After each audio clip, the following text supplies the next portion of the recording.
munsi Imana yimura umusozi wawe, kandi niwimura iwubikana uburakari, niba urakara ugafata ibyemezo bikagera ku ntego, Imana yawe nayo igira ibintu irakarira, kandi n'ibirakarira ibyubikana uburakari rata senome pera, ibyubikane ditasalope. Mufitiye inkuru kuri iyi tariki ngo hari ibintu Imana yarambwiye ngo murarakara, kandi iyo murakaye mufata ibyemezo bikakaye, icyo ushoboye uragikora n'abantu bakabona ko wagikoranye uburakari n'ibyemezo bikakaye. Kuki ngewe mwumva ko uburakari bwanjye nta reaction bugira? Kuki mwumva nta mpinduka butanga? Niba nimura imisozi itabimenye, biravuze ngo n'uri gusengera uyu munsi shobora kuba namaze kuwimura, ariko wowe ukibona urumbaraye kuko mwimura utabizi nawe ubwawe. Niba ibyimura imisozi itabimenye, wowe wa musozi uri imbere ntabwo wabimenye. None umunsi ganira na Zerubabeli yaramubwiye ngo wa musozi munini we, ubundi wiyita iki imbere y'umugaragu wanjye Zerubabeli? Yaramubwiye ati uzakurwaho. Burya kera yari yawemuye ati niba nimura imisozi itabimenye, kabiri nkayubikana uburakari, niba urakara uburakari bwawe bugakora, nanjye uburakari bwanjye burakora. Nitwa Imana. Imana yarabimbwiye ndiga, ndavuga nti murebera mu isura utarimo Mana, murebera mu izina hari ritari ryawe. Niba ngira uburakari nkavuga ati iki kintu nkivuyemo nkakivamo, kandi bigakunda, n'abantu bati uyu muntu yafashe icyemezo kandi yagifashe arakaye, ntabwo twamugarura. Abantu bakahunga. Ni gute wowe wumva Imana ibintu yafashe nk'icyemezo kandi irakaye biri bugaruke imbere yawe? Mu izina rya Yesu Imana yimura umusozi wawe, Imana iwubikana uburakari, Imana iwukubitira imbere yawe, uwakugenzaga imukubite, uwakurwanyaga imukubite. Hari igihe abantu bagira impuhwe bagafata ibyemezo kubera impuhwe, ugasanga arahengamye, ariko Imana yo ntiyerekwa izukuri.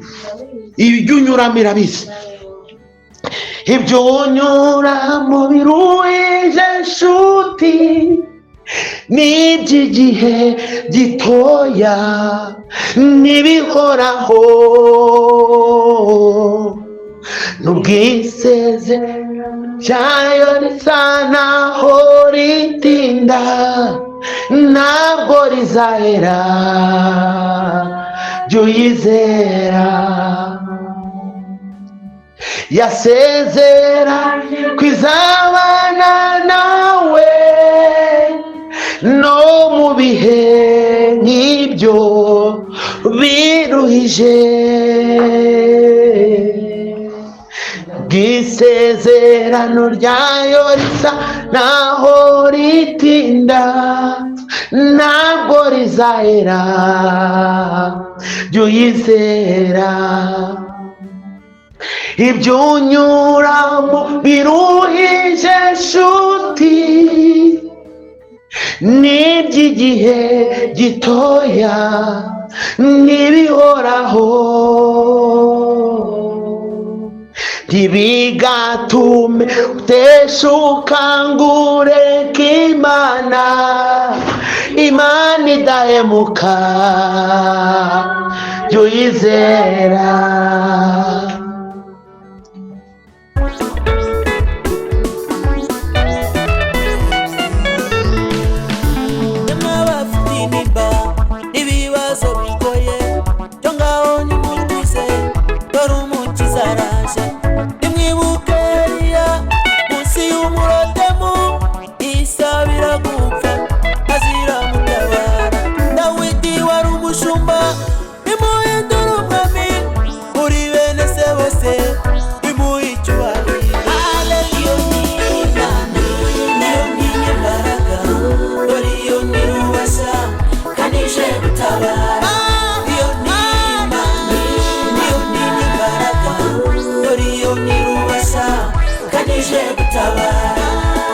Igitabo cya Yobu ibice 9 umurongo turahera ku wa 4.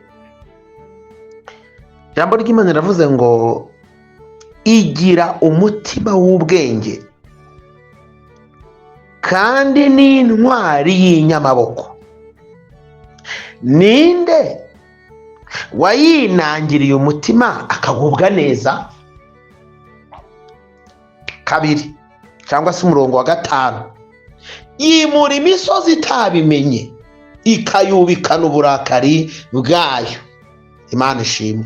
6, itigisa isi ikayikura hayo, n'inkingi zayo zikanyeganyega. Itegeka izuba ntirirase, n'inyenyeri ikazitwikira. 8, yibambisha ijuru yonyine, ikagendera ku miraba y'inyanja. Aleluya. Irema Arukuturo na Oriyoni na Kirimiya n'ibirere by'ikusi. Murongo w'10, nikora ibikomeye bitarondoreka ndetse n'ibitangaza bitabarika. 11, dore imitaho sinyibone, yakomeza kugenda sinyimenye. Imana idufashe. Ahangaha turashaka kuvuga ubumana bw'Imana, ubudahangarwa bw'Imana, imiterere itarondoreka y'Imana. Nshatse kuvuga iki? Nshatse kukubwira ngo wowe niba usenga Imana, wiyisenga nk'uyirebera muri iyi nguni ko ari hiri buhinguke, kuko ni Imana ifite inzira zinyuranye 100% n'ibyo abantu bibwira. Hano Yobu niwe wenyine uri kuganira iyi nkuru, kandi aravuga Imana ari no mu mababaro. Harimo ijambo rivuga ngo ubundi ntabwo bigukwiriye kuvuga Imana kuko uri mu bisubizo. Umwanya w'ibisubizo nta muntu n'umwe udashobora kwiterera hejuru, kuko iyo abantu basubijwe arashobora no gusimbuka ukagira ngo ari mu mwuka, kumba ari mu mwuka w'ibiryo cyangwa w'igisubizo runaka. Kabona hari yasimbutse, kuko ibisubizo nyine bitera akanyamuneza n'akanyabugabo. Ariko uwubaha Imana akwiye kuyubaha mu bihe bye byose, mu gihe cy'ubukonje, mu gihe cy'ubushyuhe, mu gihe cy'imbeho, mu gihe cy'ugutabarwa no mu gihe kitarimo ubutabazi. Aho atabubona, aho akaba yumva umwijima ari umusatiriye, burya bakwiriye no kubaha Imana. Ngufite iyi nkuru rero ikubwira ngo Imana yigira inshuti yawe yakadasohoka utitaye ku bihe uhagazemo, kandi bikubera impamvu wumva wegamiye umugabo ukomeye. We kumva hari ukuntu uri kujahagurika, Imana uyifate nk'inyamaboko mu buzima bwawe bwose. Ndaza gusoza vuga cyane kuri iri jambo rivuga ngo yimura imisozi, kuko niryo Imana yamishuriye kuwa 5. Hari ukuntu Imana yari imishuriyemo irahasura ivugana nanjye, ari nayo mpamvu itumye mbaganiriza rino jambo.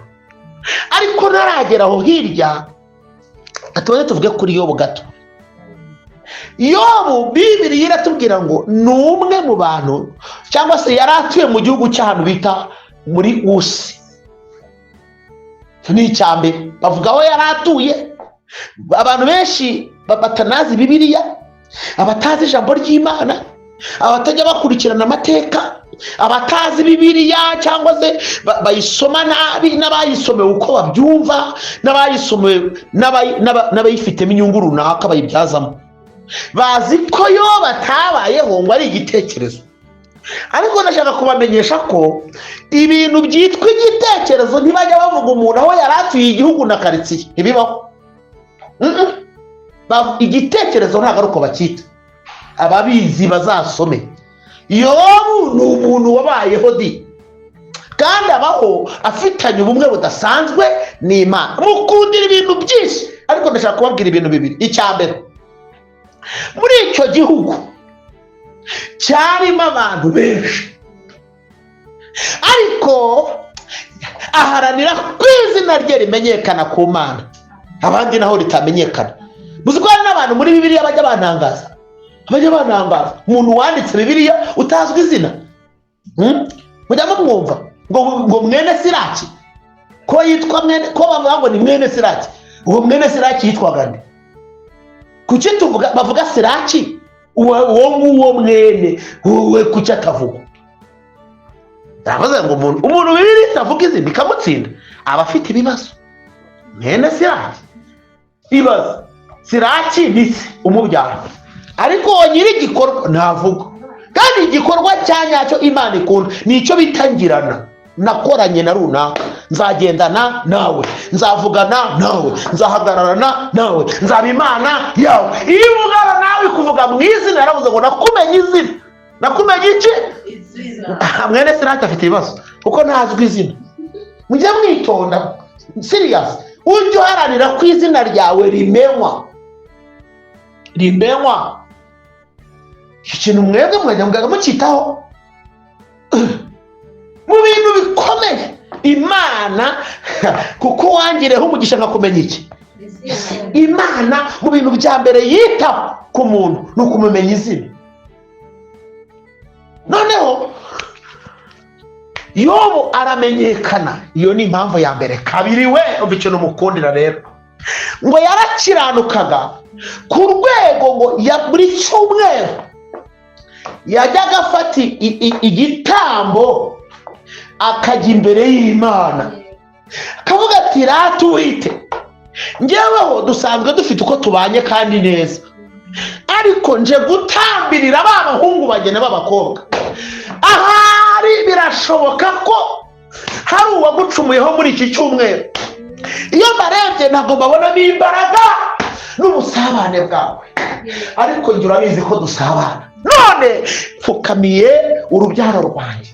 Iryo ni ijambo rivuga ngo ukitwa umubyeyi w'umumaro ukwiye no gupfukamira ababyaye, ukabatemberana, ukababihira ku Mana, ukabazamura mu mazina yabo, ukavuga ati uyu ni runaka, uyu ni runaka, uyu ni runaka, kandi ndamufite, muzi ko ari uwanjye. Uwiteka ubwo nakugiriyeho umugisha, nutume Satani agira aho anyura anyambura umugisha w'umwana. Nutuma abadayimoni bashira igikuba iwanjye, kuko njyewe nabonetse imbere yawe.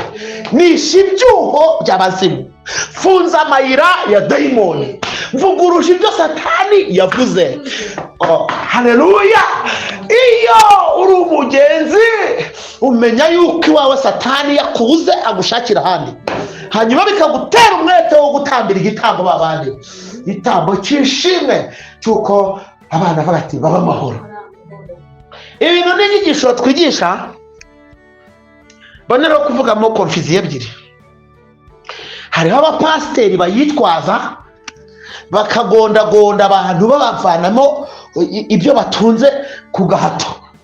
Tanga igitambo cy'umwana wawe, naho ubundi abadayimoni baramwishe, kandi uratanga miliyoni cyangwa ibihumbi magana. Umuntu ugasanga yapfukereye ngo ari gushaka igitambo. Bongo si icyo Bibiliya yavuze. Kabiri, ndaje mbisobanure neza. Kabiri, hari n'abandi bantu nabo babyumva nabi, bakabikora babicuritse, akumva azapfukama gusa bikarangira. Yobu se kuki atapfukamye imbokoboko? Kuki byamusabye gufata igitambo runaka? Ariko icyo nshaka kugukangurira, ntabwo yigeze agenerwa ngo ni ikingana gutya.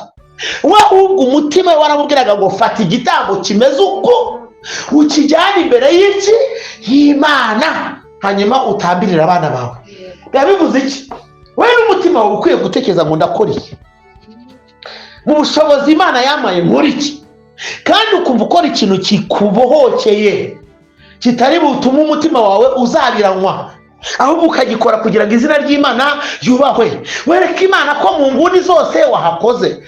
Mu bifatika wakozeyo, mu gupfukama wakozeyo, mu gutanga igihe wakozeyo, mu kuririmba waririmbye, mu gusenga wasenze, mu kuba maso wabaye maso. Ibyo bintu biri kumvikana.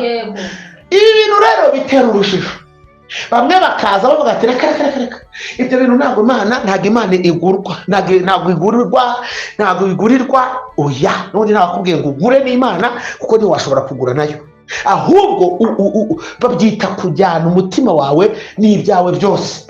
Niyo mpamvu Abayisiraheli bajya gusenga bari mu bunyage, bagiye mu ibyifuzo bitatu, baravuga ngo twebwe uturinde. Icyo ni ariko ngo baravuga tuciye bugufi muri Ezira 8:21, duciye bugufi twebwe ubwacu kugira ngo turebane amaso y'imbabazi. Kabiri baravuga ariko kandi turagusaba uburinzi bwacu twebwe n'abana bacu n'ibintu byacu, uturinde kugwa mu gihe cy'ubunyage.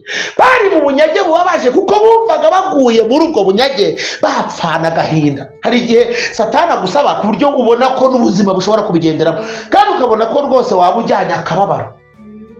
Nyuma turajyana burya nkunda kubwira abantu ngo umuntu wese ajya apfuka amabwira Imana ko wavuze ngo uzatanga ingabo nyinshi ku bwanjye, ubundi nkaba numva gifite umushinga muremure wo kugukorera, watanze ingabo zigapfa ku bwanjye, hanyuma nanjye nkabaho nkagukorera, kandi nanjye nkazabona ibyiza n'inaha. Reka mbanza nkumenyere ibanga, ntabwo uzabaho ngo ubereho nk'umusozi, uzavaho, ariko ukwiye kuvaho mu gihe kitari icy'urukenyukiro.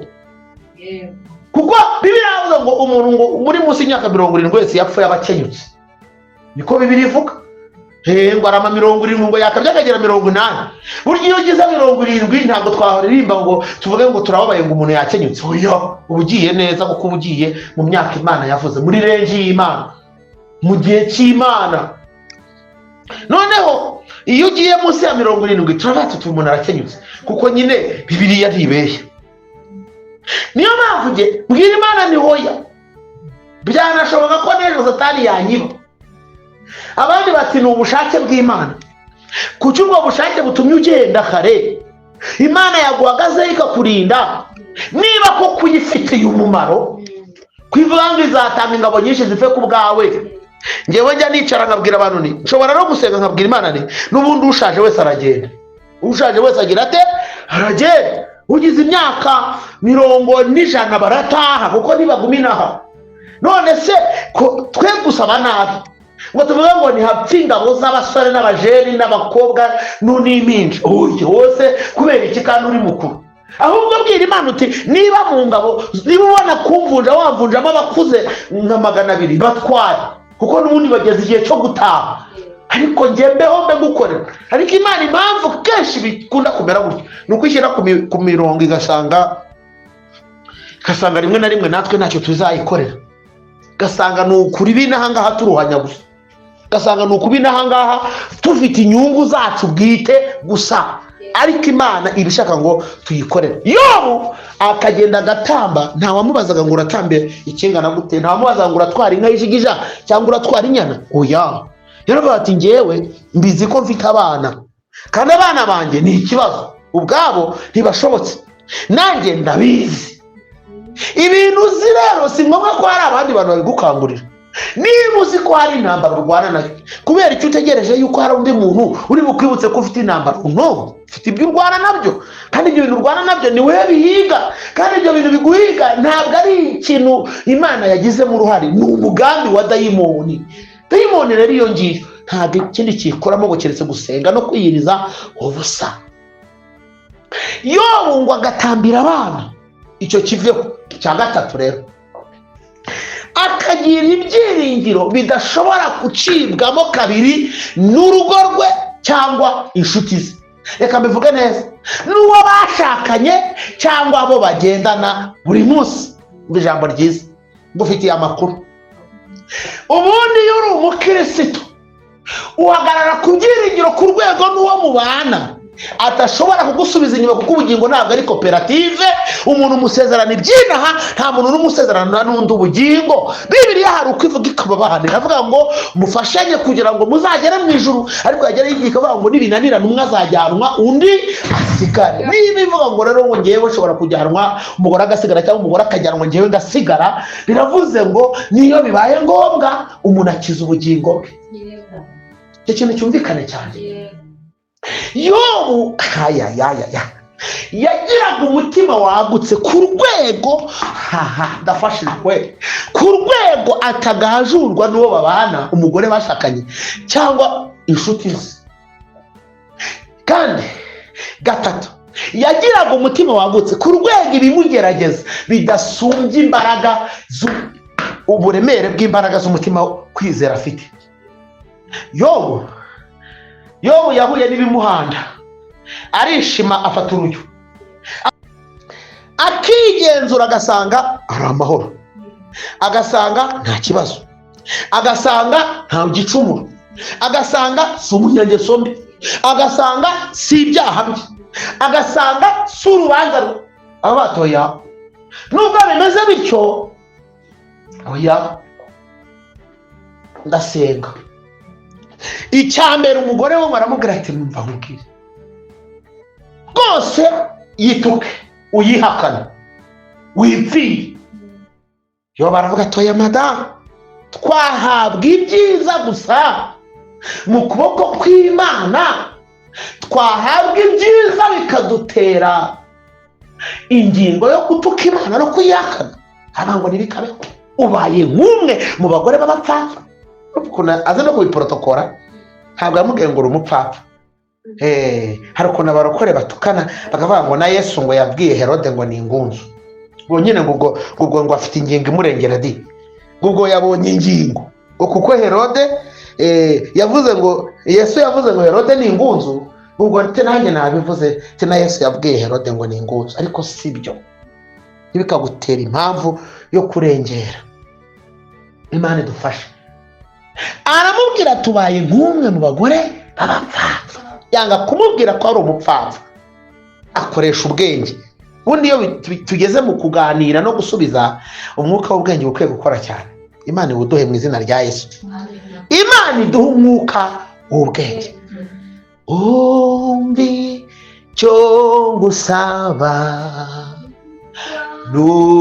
n'umwuka w'ubwenge no guhishurirwa, dushe umva icyo ngusaba, umva icyo ngusaba, mwami we n'umwuka w'ubwenge no guhishurirwa, ndusheho kukumenya, itukira abacu ngo twiyobore mu byo dukora bitadukwiriye, twahamagariwe gukora umurimo uwadutumye hakiri kare. Nitukira abacu ngo twiyobore mu byo dukora bitadukwiriye, twahamagariwe gukora umurimo uwadutumye hakiri kare. Umva icyo ngusaba n'umwuka w'ubwenge no guhishurirwa, dusheho kukumenya. Mana icyo ngusaba, umva icyo ngusaba, mwami we n'umwuka w'ubwenge, Mana we no guhishurirwa, dusheho kukumenya. Yesu ashimwe. Umwuka w'ubwenge. Kabiri, abwira inshuti ze, uwitwa Elifazi, uwitwa Zofari, uwitwa Biludadi, ngo baramwegeye baramubwira toya wita ushoka, tukuzi umunyembaraga, tukuzi ukomeza abandi, tukuzi ufite amaboko ahumuriza, tukuzi ibyo nawe urabizi. Isi yo yakwambitse urubwate, isi yo yagufatiye icyemezo, abantu bavuga yabo, abantu baremare nibyo bashaka, abantu bakwambika umwambaro bashaka, ariko yobu arabwira ngo nibikamere gutyo muramenye kuri ndapfuye sinzikuraho kubinyangamugayo ngo yarabanje ngo bakajya bamubwira arababwira ati reka ndabizi umucunguzi wanjye ariho amaherezo azahagarara baravuga bati urabeshya ubusa uzamera gute n'ibi bintu arababwira tumva ntimubeshye njyewe ndabizi ko nta cyaha mfite ndabizi ko ibiri kumbaho ni inzira Uwiteka ari kunyuzamo aravuga ati kandi izi nzira nyuramo nimara kuntunganya nzasohoka muri icyo kigeragezo meze nk'izahabu yatunganijwe mu ruganda. harimo ijambo rivuga ngo iyo urwanya intambara nziza usohoka imbere y'Imana umeze nk'izahabu, usohoka imbere y'Imana uri uwo kwiratwa rata asifiwe tosapenema eneshaide nestaso usohoka Imana ikwirata ivuga ati mwamubonye ko n'ikigerageza kinyuramo agakomeza akaba umugenzi, mwamubonye ko n'ibikomeye abandi bagwamo watabigwamo, mwabibonye yuko ahagarara ahantu nanjye nkumva ndubashywe, mwamubonye ko muri disikuru ye atayoba, mwamubonye ko n'ibyamuhambiriye yabigenzemo neza, mwabibonye ko mu byari bimuremereye atigeze yitwara nabi. arabwira tumva ntimwongere kumbwira ayo magambo, naho yanyica napfa nyiringiye kandi ibyiringiro byanjye nzabimanukana bigeze ku ndiba y'isi, nge nzabimanukana paka hasi iyo ngiyo, ntabwo nenda kubicikiriza inahangaha wapi nzagira gute nzabimanukana.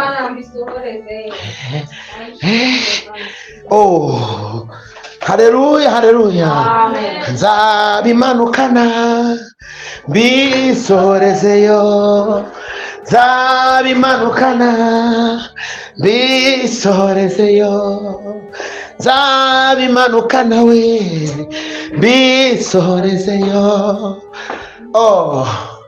naba ndi muzima nangwa nakiriho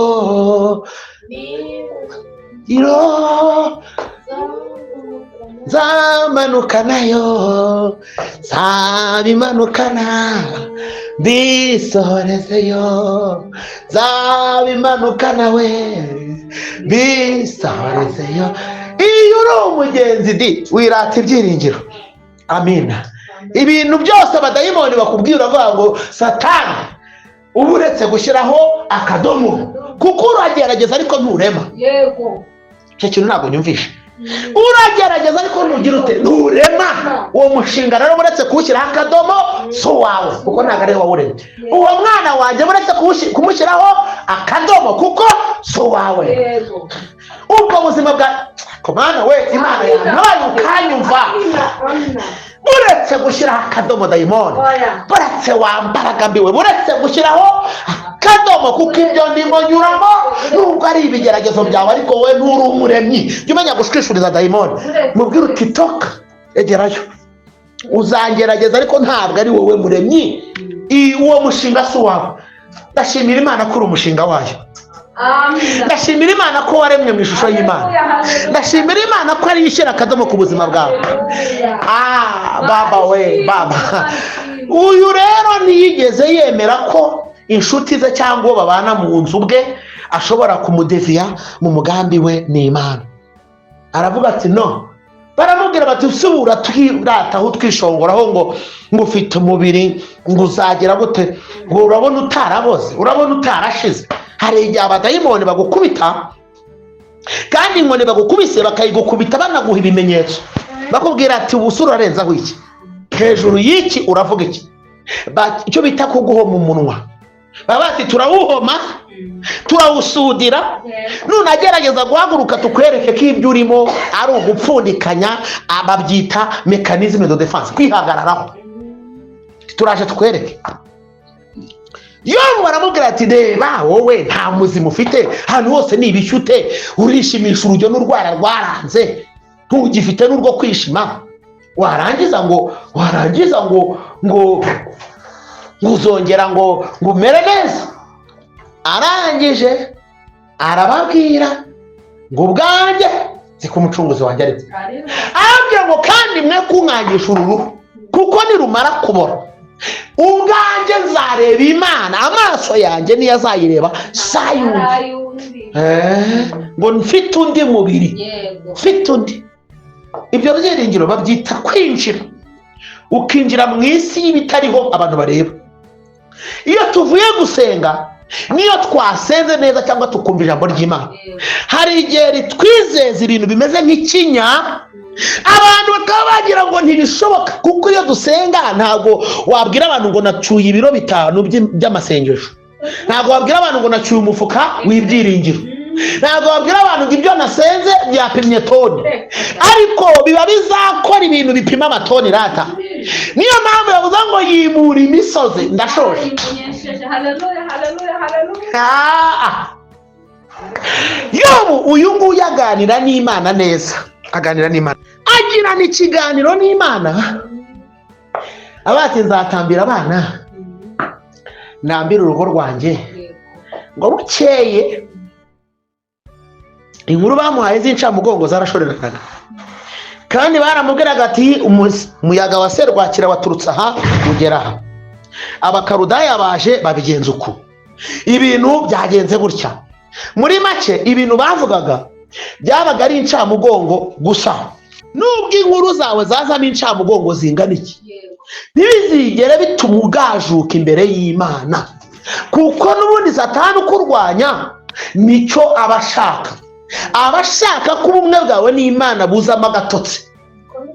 Kandi naragenzuye nsanga akenshi iyo dayimoni afite umugambi wo kugukurikirana no kukunaniza cyane, burya uba wegereye umwanya wo gutabarwa, uba uri ku irembo ry'ibisubizo byawe. Kubera iki? Satani ntabwo ayobewe ko uzatabarwa, abizi ko Imana usenga isubiza. Ni nayo mpamvu yabwiye mu Kristo Apolloni, yaramubwira ariko nkawe mu Kristo wirirwa ubwira ngo umwami wawe ngo yagukuyeho ngo umuzigo ngo n'umutwaro wari ufite ngo ugeze ku musaraba ngo wararuhutse. Ibyo bintu uvuga ko none se ko ibintu wakoze ari amahano ko bikomeye, arabaciyeho no. Ati umwami wanjye arambabarira akanibagirwa.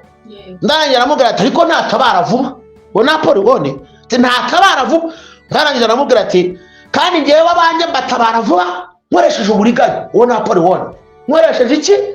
Ubu hari abantu batwirataho bakatwishongoraho kuko batabawe vuba mu nzira yo kwa Apolloni hakoreshejwe uburiganya. Ariko rero nkubwire ngo ibyawe ijuru nibitunganye uzatabarwa vuba cyangwa bitinze, ariko hatari uburiganya, ku buryo nihagera n'umudayimoni bisunuka ijuru rizaburana paka. Muvuge ngo amen. Noneho Yobu ahagarara ku kuri kwe, bati bizaba byose Imana izabimenye izandengere. Ahagaze muri uko kuri, Imana niho yamusuye, atangira guhamiriza abantu, avuga imbaraga z'Imana, avuga uburyo Imana ikora, avuga uburyo Imana igaragara, avuga aho Imana ihinguka, avuga amaboko y'Imana atagaragara ariko agakora ibigaragara, avuga uburyo ifite ubushobozi bwo kwimura umusozi. Abivuga mu Kinyarwanda cyiza, aravuga ngo ijya yimura imisozi itabimenye ikayubikana uburakari bwayo. Yo ndafashijwe. Ijya yimura imisozi yarangiza ikayubikana uburakari bwayo. Yo mbega Imana ngeze akakora akangaka kugira ngo naza gutinda ndi gusenga kuwa gatanu. Imana yarasuye irambwira ngo ubundi mwebwe ko muri abantu mujya murakara. Avuga ni cyane, ni Satani aduteza no kurakara. Imana irambwira ngo by'ukuri urarakara. Ntindarakara. Irambaza ngo iyo urakaye ikintu ufatanye uburakari haba harimo imbabazi ntazo. Irambwira ati reba akantu wafashe ugafiteho ubushobozi, washobora kugakubita hasi gakamanyagurika. Kubita nihera nk'urugero nk'urw'agasambi k'idongo wenda guko ariko koroshye. Ndeba nkakubisa hasi nko muri kaburimbo mfite umujinya, sanga rwose watoragura nk'ibipande 40 akamanyagura nanjye mu mbaraga zanjye nkeya z'umuntu narakaye. Sinzi niba ibintu uri kubyumva cyane.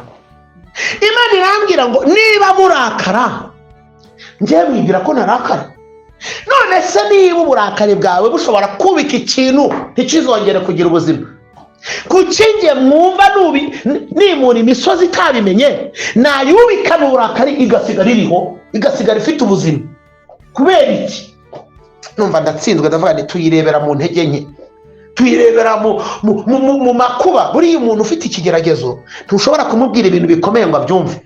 Urabimubwira akabisiga akabata. Ibi ni ibipindi by'abakozi b'Imana, ni bya bintu byo kugira ngo dutahe twiterera hejuru. Ariko ngo ufite iyi nkuru ikubwira ngo urakara ukabyubika ibyo ushoboye, nayo yo ishobora byose kandi nta kintu kiremereye. Hari ikintu se cy'umuzigo ku Mana? Niba yitwa Umuremyi, umusozi ufite ungana iki? Nushaka wari umusozi ungana n'akarere, nushaka ungana n'intara, cyazi gutangana n'isi, kandi birambwira ngo n'imbaraga zayo zubika isi, zayubika. None iyo umusozi wawe utangana na karitsiye, ukaba utangana n'akagari, ukaba utangana n'umudugudu, gute wumva Imana yaremye ijuru n'isi itashobora kuwubika n'uburakari? Kuki? Tuyitekereza mu ntege nke zingana nuko tungana. Cyo kintu Imana yarakibwira ambwira ngo niba murakara rero kandi wafata ibyemezo ukabihagararamo, nanjye yo narakaye ndabifata kandi nkabihagararamo. Umva ndikanze. Yimura imisozi itabimenye. Hari igihe uba ugendana n'umusozi Imana yamaze kwimura, yanawubitse hasi ariho hari hejuru ari hasi yabirinduye. Nawe ukajya bati umusozi se ubundi nzawukizwa n'iki? Uyu musozi se ubundi kuki udahinduka? Kuko isaha n'itariki n'umunsi Imana ibirinduriraho ntabwo ibidutangariza bitubwire ngo none aha ndawubitse saa 12:40, saa 5 z'amanywa, saa 6 z'ijoro. Oya, nka kwa kundi ikinanga kijyamo ngo isaha yirageze. Ntabwo ariko Imana ikora, ngo yimura imisozi itabimenye. Muri make isaha utekereza ko iri bukorereho hari igihe atari ibiri bukorereho, hari n'igihe ari kurambirwa. Iyo saha warurambiho ariho Imana yarishe, ariho yarije ati ndamutabara kubwo kunyagwa k'umunyamubabaro, ko gusuza umutima k'umukene. None aha ngiye guhaguruka shire mu mahoro uwo bacuriraga ingoni. Uvuze uti ndahagurutse mbivuyemo, Imana kumba ari bwishe. Aravuga ati ijya yimura imisozi itabimenye, kandi ngo yayubika kandi ikayubikana uburakari bwayo. Ndashima Imana ko uburakari bwayo atari nk'ubwacu, kuko twebwe iyo turakaye hari n'igihe tubikora nabi, tukabikorera muri emosiyo, tukabikorera mu kuntu nyine, kuko uburakari bwacu buzamo na kamere. Rimwe na rimwe umuntu akarakara akajya narumeka, ari kujya ari kurumeka kumva haravuga nk'agakoko. Kubera iki? Uburakari bwajemo na kamere, Satani yashyizemo n'akadoze. Ariko Imana yo irakariye ikintu, yarakariye Farawo, iravuga ngo nzamunangira umutima nindangiza mwihesherezeho icyubahiro. Ni ijambo rivuze iki? Yavuze ngo hari igihe umusozi wari ukuri imbere, umusozi wakwishimaga hejuru, hari igihe Imana imaze kuwubika. Aho yubitse ariho ishinga ibendera ry'ubutsinzi bwawe, ukajya uharirimbira igisirimbo uvuga ati umva yangiriye neza, ukajya bati umva yangiriye neza. Hahandi wa musozi waruri akaba ari izamura ibendera ry'ubutabazi bwawe. Abantu bose bakaribona bati hariya hantu siho yapfiragara, siho yakubitirwaga, bagasanga niho yazamuye ibendera. Kubera iki? Yawubitse ihindura ibintu. Ahari icyapa cyo kumwara ihashyira icyo gutabaza. Irabati mushime. Kandi ndashima Imana ko ibihe byose irabifite. Imana ikubika mu gihe ikurindirije ikindi, ikubika mu gihe cy'amarira, ikurindirije igihe cyo kuzaserebura uvuga ngo nabonye Imana, ikubika mu gihe cyo kurwana, ikurindirije ikindi gihe uzatega amaboko kuvuga ngo mvuge iki ubwo Imana yanshubije, ikubika mu gihe cyo gushidikanya ngo niyo yabivuze cyangwa se. Hari n'ikindi gihe uzavuga ngo ibyo navuganye nayo nta na kimwe nyishinja. ikubika mu gihe cyo kuvugwa. Hari igihe kizagera abantu bakavuga ngo mwitonde kuvuga uriya muntu arasenga kandi asenga Imana ishobora byose. Ikubika mu gihe abantu bakagira ngo nta n'icyo ugenda. Hari igihe kizagera abantu bakavuga ati uriya muntu mumwitondere, mwajyaga mugira ngo ni mugenzi wanyu ariko murabona ko afite uburyo abanamo. Ni Imana. Ni Imana rero ibika umuntu mu gihe imurengereje ikindi gihe cyane. Kandi ibyo bintu ni ubuntu, ni ibintu yisangije, ni ibintu Imana yisangije yonyine, nta wundi muntu babisangiye. Irabyisangije yonyine peke yayo, kuko ni Imana ishobora byose. Noneho Yobu iramubwira ngo njyewe shobora byose, ntuze kugira ikibazo. Shobora byose, shobora byose rwose, ntuze kwibaza. Ibintu byose ndabishoboye, ndabishoboye, njye ndabishoboye. Nta n'igishobora kurogoya umugambi wanjye, naho cyaba gifite imbaraga ariko nticyawurogoye. Naho inzira zacyo zaba zisa naho zikakaye ariko njye ndabishoboye. Imana irabishoboye. Rero ngufitiye inkuru ikubwira ngo mu gihe cy'ibibazo byawe niho Imana iza kureba amanota. Mu gihe cy'urugamba rwawe niho Imana ireba amanota. Ntabwo Imana izareba amanota uri kurya ifi n'ifi rituguwe neza wikomanga imbere n'inyuma ugasanga nta kibazo. Oya, Imana ikubaza amanota mu gihe cy'akaga, kuko ntabwo mu bisubizo nta muntu utashobora kuyivuga neza. Mu bisubizo abantu bose baba basimbuka bahimbaza bavuga ati Imana ni nziza, Imana yacu. N'abatayizi barabanga Imana irakora, abati irashoboye, kuko baba barabonye imirimo yayo. Kuko hari abantu bakunda imirimo y'Imana ariko badakunda Imana, badakunda Imana namba cyane. Bameze nka wa muntu ukunda amata ariko udakunda inka. Bati jewe rwose Imana intabare. Iryo ni isengesho ryo kwiyamaza rimeze nk'iry'ibisambo. Igisambo kiravuga ati Imana imbabare ntibamfate, kandi kigiye kwiba umuntu ntibamfate. Umuntu agasambana ati Imana imbabarire sindware sida, sindware ibirwara byandurira mu mibonano mpuzabitsina. Agakora ikintu ati Imana imbabarire nyivemo amahoro, kandi abizi ko ari ikintu kibi.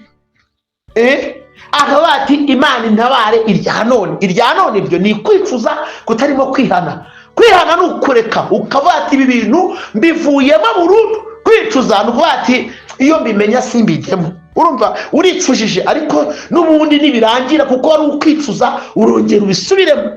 Ariko kwihana urabango ntandukanye nabyo burundu. Iki ndetse n'igisa nacyo sinzagisubiramo iteka. Uyu muntu yihana, ariko kwicuza ni ibintu wicuza kubera ingaruka z'ikibazo unyuzemo, kubera ingaruka z'ibintu uhagazemo, kubera ibikubayeho. Babyita kwicuza, kuregreta. Repentance itandukanye na regret. Cyo bita repentance. Se repentir ni ukwihana, bati Imana imbabare. Ariko regret, je regrette fort kuba bintu mbihagazemo. Ariko malheureusement cyangwa se malgré uri kuregreta, après avoir ibyo unyuzemo uzongera ukora ikindi kijya gusa na cya kindi. Kubera iki? Ni regret, ni ukwicuza. Kuki bimbayeho? Kuki kubera iki? Ariko waguha inzira yindi unyuramo kubera iyo mpamvu wavuga ati no, n'ejo nzanyuramo. Cyangwa se rekavuga ngo iyo umuntu amaze kwibagirwa impamvu cyangwa ingaruka zo kwicuza kwe, kiri cyamubayeho, harakomeza ubuzima. Ariko kwihana uravuga ngo sinzabisubiramo, ntandukanye nabyo burundu. Imana ifashe nawe gufasha. Shaka ko dusenga, ubwire Imana ngo uyu munsi heno peta selagine rofanderima, ndashaka ko utandukanya ubuzima bwanjye n'amateka asharira. Dokender beriara estita so adiwizima hone kansime ditato kema sini fore eniwizima. Imana ishimwe samone ngeni dezonefa asekuwa deno 5 kostenifa shani eziwidrai keno fanti dezo obrai kesama tita so pergai defa aisema. Tagira ngo twinginge